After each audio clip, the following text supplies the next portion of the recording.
Hey, welcome to the show.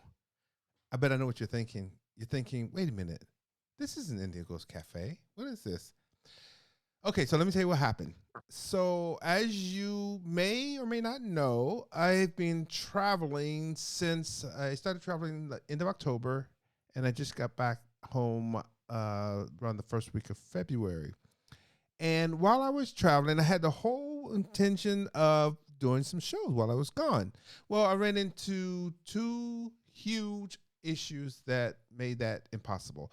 The first was, even though I took all my, not all my equipment, but I took some of the equipment with me to do a show, the internet bandwidth and just the logistics for trying to do a show on the road just didn't work out.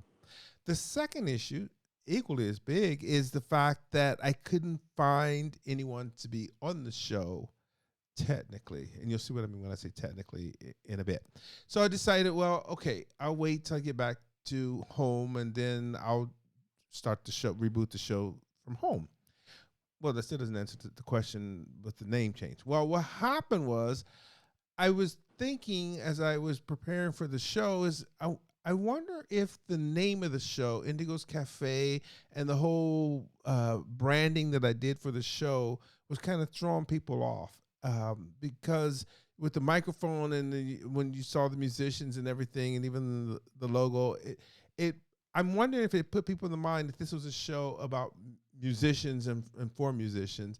And so what I wanted to do is I'm testing this theory actually is I wanted to rebrand the show to make or put the emphasis on just life, eating, traveling, and being creative. And so that's why I came up with the title Eat, Travel, Create, because this is something that all of us can do. And some of us can do it better than others, as you can tell. But I wanted to make sure that it made the show more inclusive to a wide variety of folks. Now, having said that, one thing I did get to do while I was traveling was when I was in the Bay Area, I got a chance to hook up with one of my closest friends who just so happens to be a musician. That's not why he's my friend, but he's a really good guy. But he's a musician, which I know, ironically, I just had this whole spiel about trying to be more inclusive. But he was one of the few people that that he took me up on the offer to be on the show. So without further ado, I want to welcome him to the show right now. My friend Chris Tanaka from San Francisco. Welcome, Chris. Now, I got to tell you something, folks. Oh, okay, I should let you talk, huh? Oh.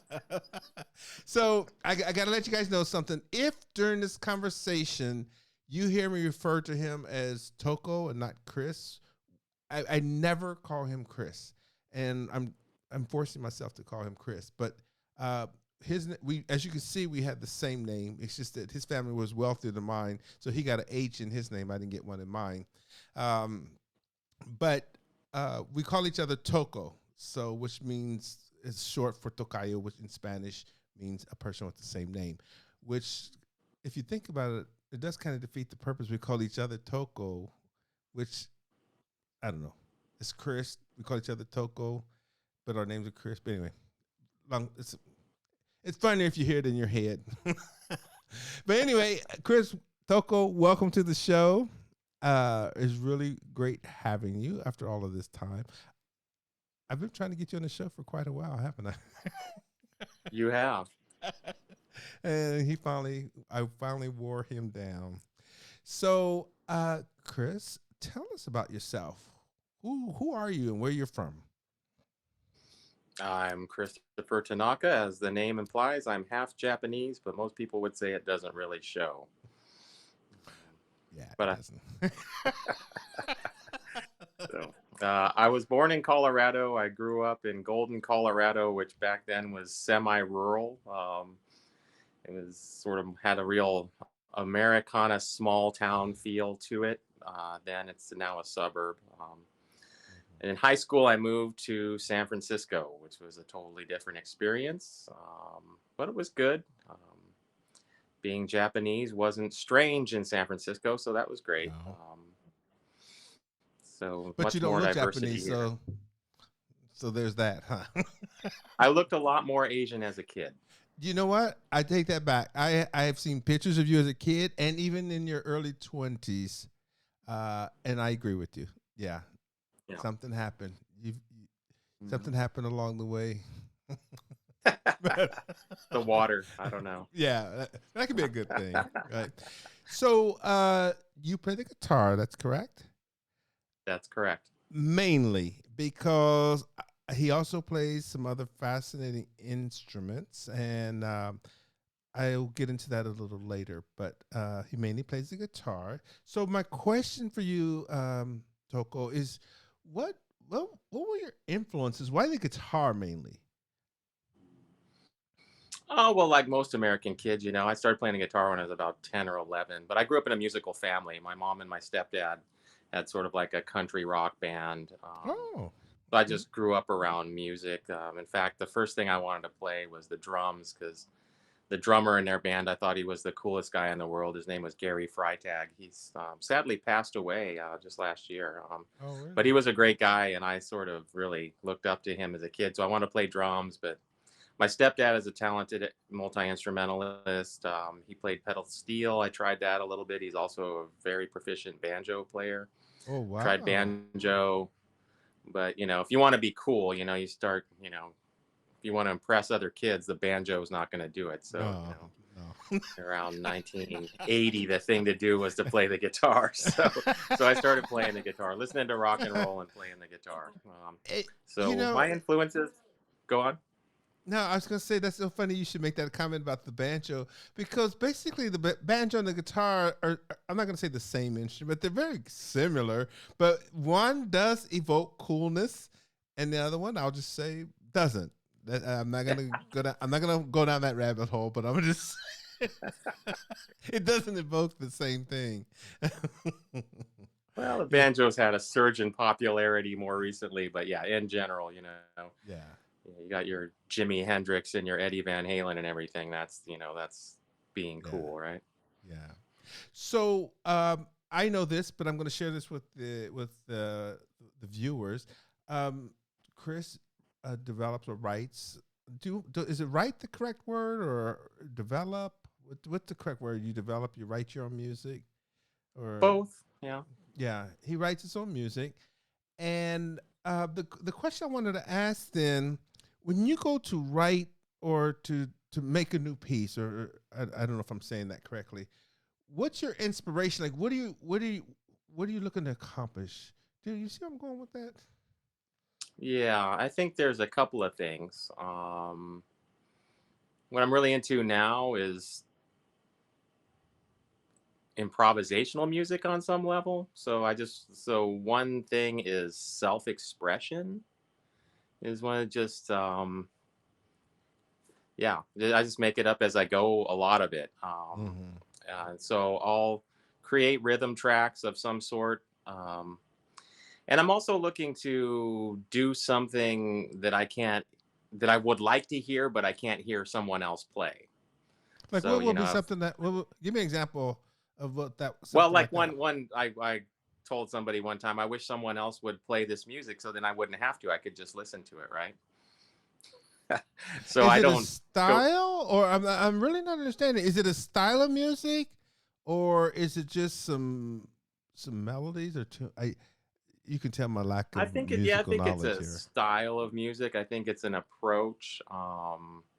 You're going to play an example. Right now, I'm into combining electronic music with sort of more traditional guitar playing. Mm-hmm. And so, just as an improviser, you'll be able to see that a lot of my background is kind of like classic rock and blues and jazz and stuff like that. But I like electronic music and I like music from all over the world. So I want to combine elements of all those things simultaneously. Is what I'm kind of thinking. And so, yeah, I'm just looking to play something that's uniquely me, that's just kind of out of my own head rather than imitating someone else's style or manner of playing. Right. And that's always good. I have to let the audience know about an experience that I had with Chris. Is I can't remember what year it was. It was I'm going to guess 3 years ago. The little thing in Santa Rosa, the white party we had. Was that been Oh 3 years? yeah, yeah, yeah, yeah, yeah. Yeah. So I wanted to, like I said, I've been trying to get Chris, well, not just to be on the show, but I wanted to make a musical video of him, because I'm really proud of my friend. And so, we got together. We did a couple little videos in my studio when I was in San Francisco in our office. Remember that, Toko? And then Yeah. one time I said, hey, I got this idea for a music video. And so it was around a white party theme at this wealthy house out in Santa Rosa. One of Chris's friends was nice enough to let us use their house, and they had this big vanishing pool and everything. It was really, really, really nice. We invited some friends, and again, it was a white party, so everybody came dressed in white except the crew. And the downside to that was, even though the setting was perfect, we got a lot of good footage. um, I'm gonna take the blame for this. I'm gonna be the heavy. I decided to ask some friends to help me out and with some shooting, but none of them. No, one. I'm sorry. One of them had a lot of experience, but the other ones had no experience shooting videos, and didn't work out. That's all I'm gonna say. Hmm. The audio just didn't work out, and even some of the video just didn't work out. But I appreciate the efforts of my friends, and I'm not knocking them because we should have gotten together and spent a little more time. But it was fun. We had fun. The music was great. Chris and a couple of his friends played some music for us, and I wish I had some of those clips to put in this video. In fact, you know what I might do, Toko? When I I make have this a couple video, of little iPhone clips actually. yeah, you know what I might do? I might just stick a couple of these on the end of this video, just as like a little blooper reel.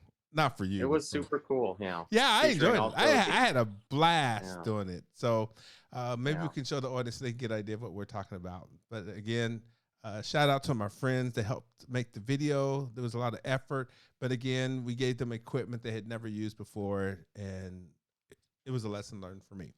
So Yeah. I yeah. think we should mention Enzo Tabian also, his participation as the other Oh principal yeah, musician. Enzo.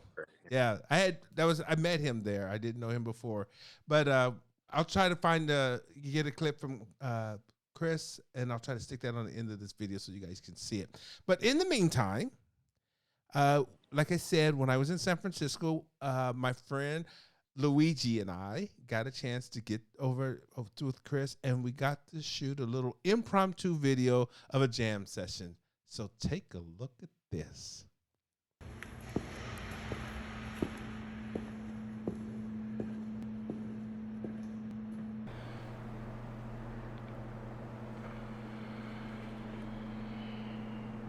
Hi.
Excellent. I'm gonna have to give you applause for that. Oh, why? Thank you. Thank you. That is very, very good. Thank you so much for doing that for us. I really like the way the video turned out. Like I said, it wasn't exactly a last minute thing because we did talk about it before, but the logistics of it were kind of last minute. Putting it Well, it was together. done very quickly. We spent about an hour actually doing it, and Yeah. the performance itself is improvised. So Yeah. Yeah. I enjoyed it. I enjoyed every minute of it. So just have a couple more questions for you, then I'll let you go. So you play other instruments too. We talked about at the beginning. mhm. Remind me what those things are called. The ones that I like. I you can never you remember are very fascinated with like the singing bowls the singing and the bowls. gongs. Yeah, Now, for those who may not know, like me, I didn't know. Can you explain what that means? The singing bowls. They're bowls made of metal or crystal. They're Asian instruments from Tibet, as well as gongs. And it's some people call it like spa music. Yeah. It's kind of mellow, soothing, Yeah. ethereal. Yeah. So yeah. I really liked it. Okay, last question. If you could put together a group of 7 musicians, we'll even give you living or dead, okay, for a jam session. This is a question I ask all the musicians that come on. Who would be included in your jam session? So you told me about this ahead of time, so I gave it about a little thought for the last day or so. So here's one version of it: Charlie Parker on saxophone, the great jazz legend. Okay. Another jazz legend, Joe Zawinul, on piano and synthesizers. Okay.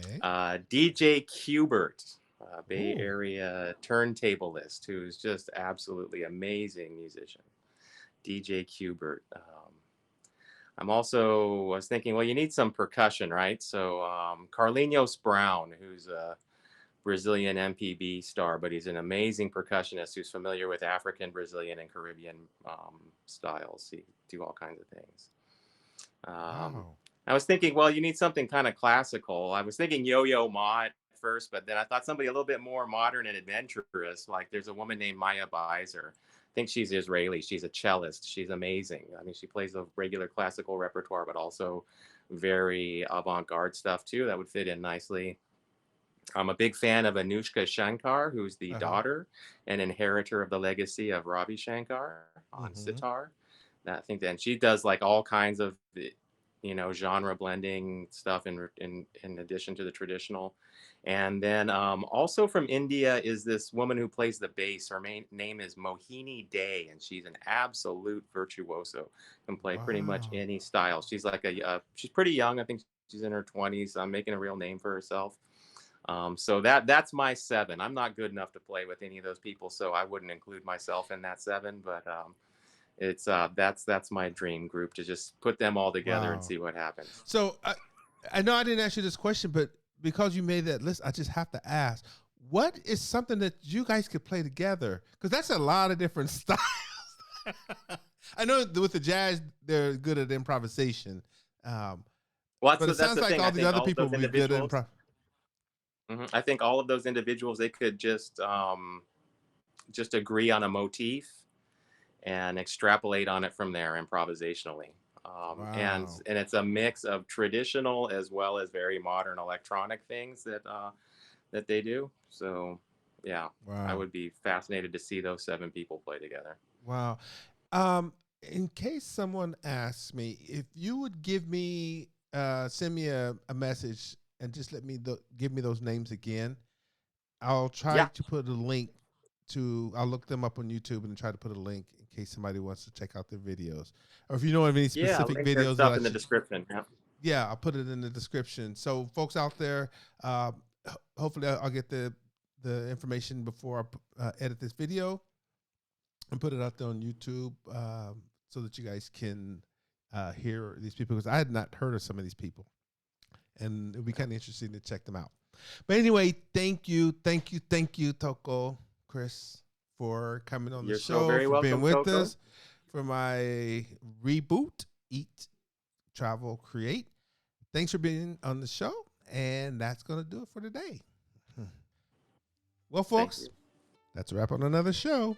I really hope you enjoyed it. If you'd like to see more shows like this, no problem. Just subscribe to my channel. It's super easy. Click on the subscribe button, then click notifications, and every time I upload a new show, you'll be the very first one to know. Also, if you'd like to be on the show, or maybe you know someone wants to be on the show, no problem. I'll leave my information down in the description. Just give me a call and let me know. Until then, eat well, travel a lot, and be as creative as humanly possible. Ciao.